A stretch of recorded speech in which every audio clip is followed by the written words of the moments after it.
अक्सर जब कोई पढ़ने बैठता है तो किताब से पहले एक सवाल उसके मन में उठता है, इतनी सारी बातें मैं याद कैसे रखूंगा। कभी कभी दिमाग खुद को छोटा लगने लगता है जैसे इसमें जगह ही नहीं बची। लेकिन सच्चाई कुछ और है। जिस दिमाग को तुम छोटा समझते हो वही दिमाग जीवन भर के अनुभव, चेहरे, आवाजें, रास्ते, डर, सपने सब कुछ संभाल कर रखता है। असल समस्या दिमाग की क्षमता नहीं है, समस्या है उसका इस्तेमाल कैसे किया जा रहा है। अगर यही दिमाग ठीक दिशा में चलने लगे तो पढ़ी हुई बातें सिर्फ याद ही नहीं रहेंगी, बल्कि सोचने का तरीका भी बदलने लगेगा। मध्यम प्राट करने किस्मी बर्तिया के दूर रहे।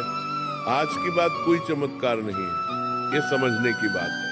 ध्यान की एक सच्चाई, बहुत लोग मानते हैं कि वे एक साथ कई काम कर सकते हैं। थोड़ा पढ़ना, थोड़ा मोबाइल देखना, बीच बीच में सोचना, जवाब देना, याद करना।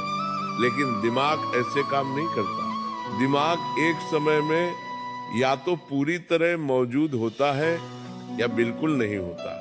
जब ध्यान टूटता है तो जानकारी अंदर जाती नहीं। इसीलिए कई बार पढ़ते समय पन्ना खत्म हो जाता है लेकिन समझ कुछ नहीं आता। ये आलस नहीं होता, ये ध्यान की विखरण होती है।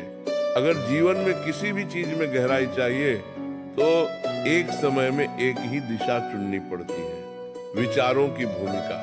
हर दिन मन में न जाने कितने विचार आते हैं, कुछ काम के, कुछ बेकार और कुछ नुकसान करने वाले। दिमाग उसी दिशा में कमजोर या मजबूत होता है जिस दिशा में विचारों को बार बार जाने दिया जाता है। अगर मन में बार बार ये चले, मुझसे नहीं होगा, मेरा दिमाग तेज नहीं है, तो दिमाग वही मानने लगता है। ये सच नहीं होता, पर दिमाग को फर्क नहीं पड़ता। वह वही मान लेता है जो बार बार दोहराया जाता है। इसलिए विचारों की सफाई दिमाग की सफाई होती है। लिखना क्यों मदद करता है? सोच जब सिर के अंदर ही घूमती रहती है तो उलझी रहती है, लेकिन जब वही बात कागज पर उतरती है तो साफ होने लगती है। लिखना दिमाग को धीमा करता है और दिमाग जब धीमा होता है तब स्पष्ट होता है। जो बातें लिखी जाती हैं वे सिर्फ याद नहीं रहती, वे दिशा बन जाती हैं। समझ का एक सरल तरीका।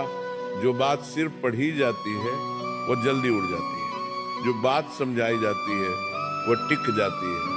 जब कोई किसी को समझाने की कोशिश करता है तो दिमाग खुद गहराई में उतरता है। इसीलिए जो सिखाता है वह सबसे ज्यादा सीखता है।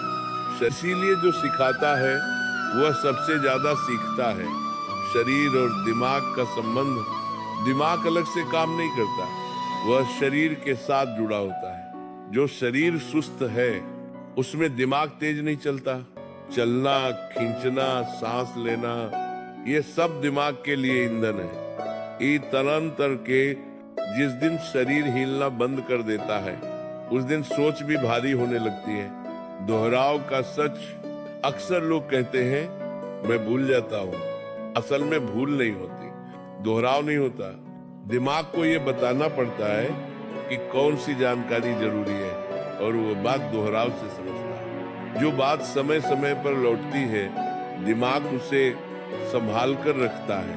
पानी, नींद और सांस। दिमाग सूखे में तेज नहीं चलता।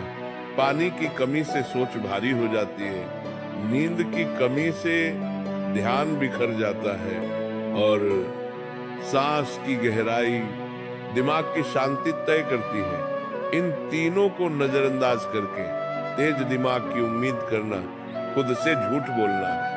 असली कमजोरी कहाँ होती है? दिमाग कमजोर नहीं होता, कमजोर होता है बार बार हार मान लेने का अभ्यास। जिस दिन कोई ये तय कर लेता है कि मैं सीखना बंद नहीं करूंगा, उसी दिन बदलाव शुरू हो जाता है। किताबें ये नहीं देखती कि तुम कितने तेज हो, वे ये देखती हैं कि तुम टिकते हो या भागते हो।